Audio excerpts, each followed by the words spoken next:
So, hey guys, Chauzu here. So the first Sugo Fest of April has arrived, and you could say that the 10th Annie season has begun. And basically Annie is so close now, it's just a bit over a month, honestly.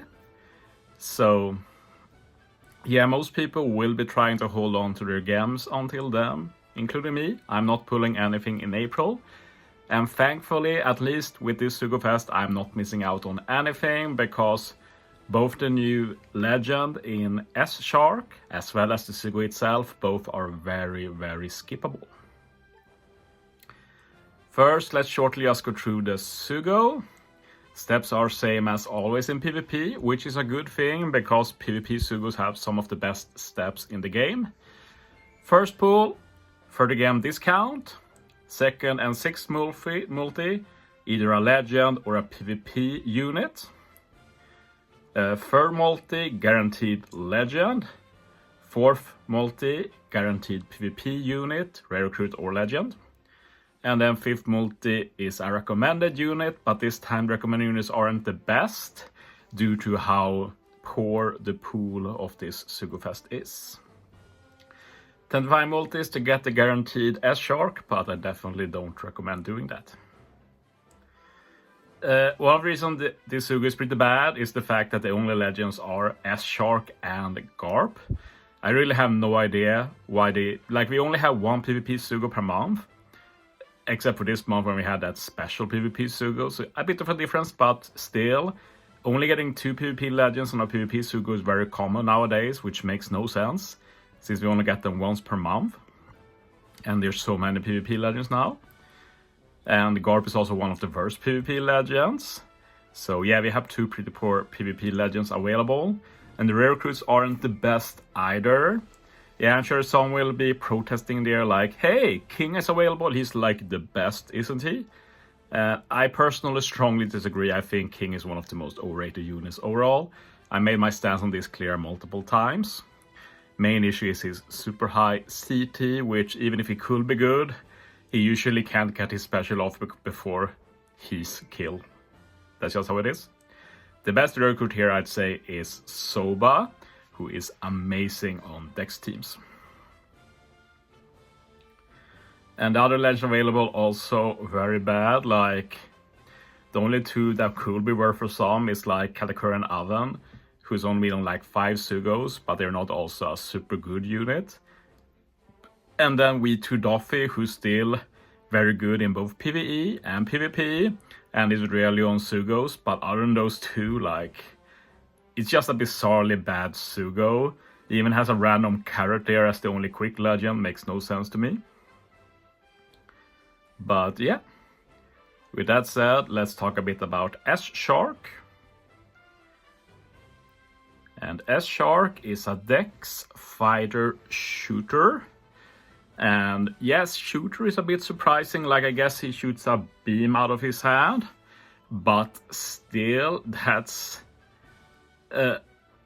like, even if it makes sense, like, you'd expect him to be fighter powerhouse. And not being powerhouse is pretty bad, since most Dex units are like fighter or powerhouse. If he was fighter powerhouse, he would have a lot more easy time to fit into teams. So shooter doesn't really help at all, I'd say. Other than that, if you look at the potential abilities, Barrier Pierce, and this always grinds my gears. He has a bad barrier pan, and I just don't understand it. Like, if we look at the first legend in OPTC barrier pan, it had a perfect barrier pan. Every legend with barrier pan released until like half a year ago had perfect barrier pan, but now we almost never get it. I don't understand what they're doing. It's so bizarre. Other than that, pinch healing and fear. And fear is actually pretty dope on this unit, as we'll get back to in a bit. Captain ability, pretty much useless. Fighter shooter captain, 1.5 times HP, up to 5.5 times attack.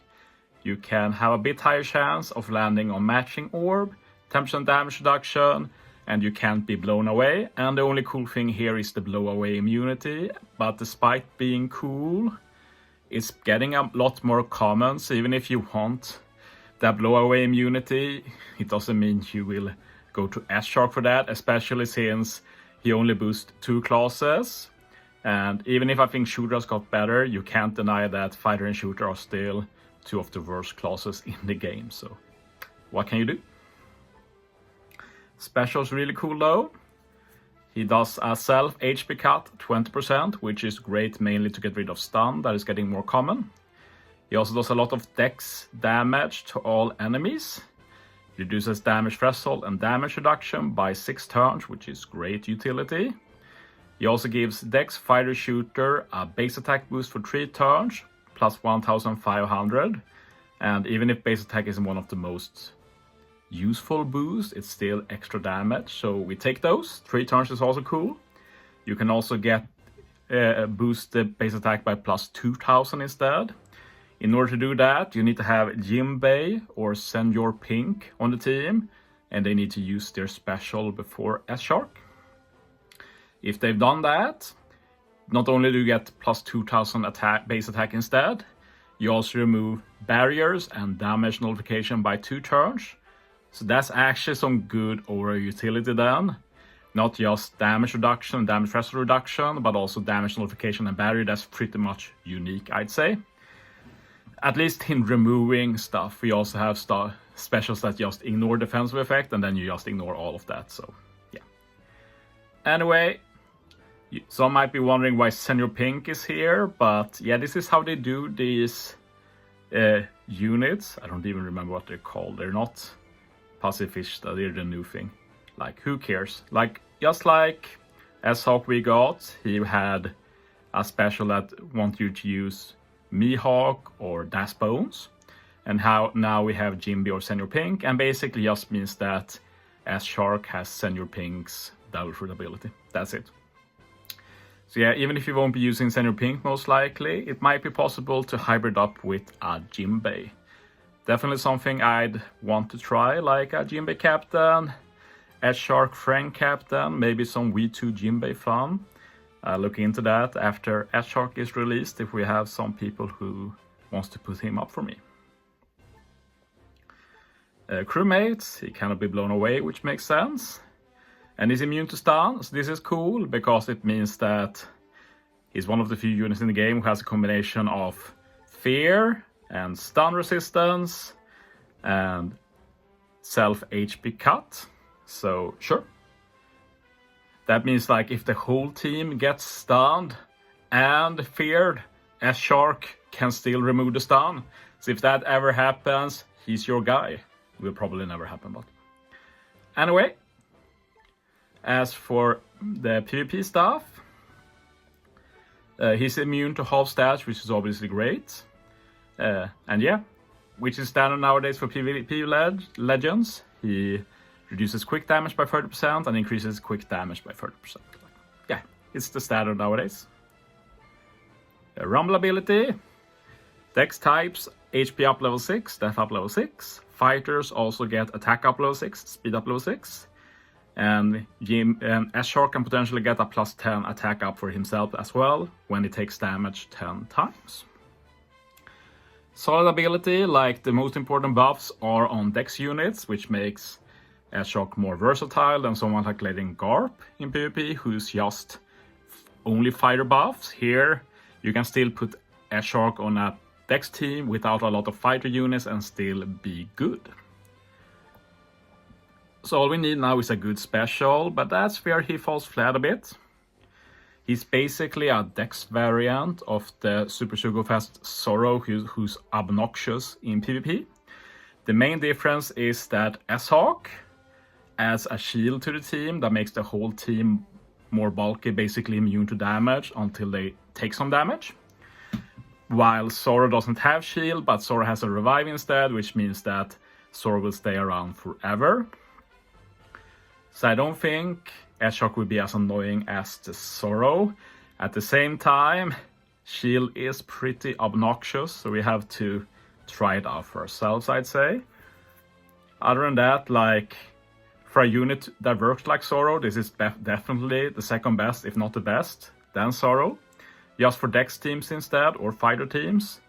And yeah, def teams also get some def up, fighters get attack up, and then you have the classic counter, provoke, so all attacks go to S-Shark, and then the bonus shield.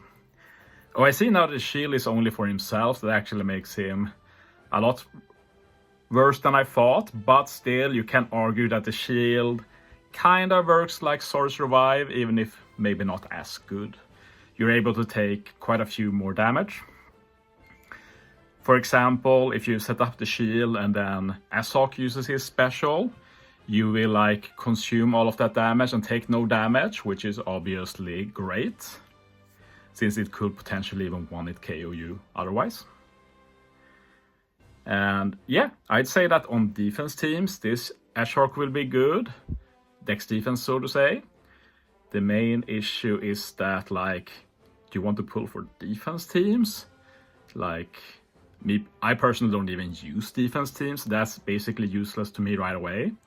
And even if you use Dex defense, is that even good? Like, strength is in a strong spot and beats basically every Dex team. Will this Shark mean Dex beats strength now?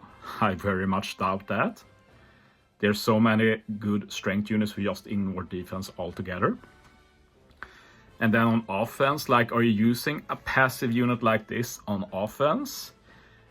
I think not. And Tex already has the problem that they are not strong enough on offense. Like, even if I face a quick team, I'm not really comfortable using Dex right now. So yeah, I don't think this unit will help on offense either. So I'm happy to be proven wrong, but my initial impression of this legend is that it's an easy skip, and the Sugo as well, which is great because Annie is coming soon. So yeah, thanks for watching, guys. See you next time.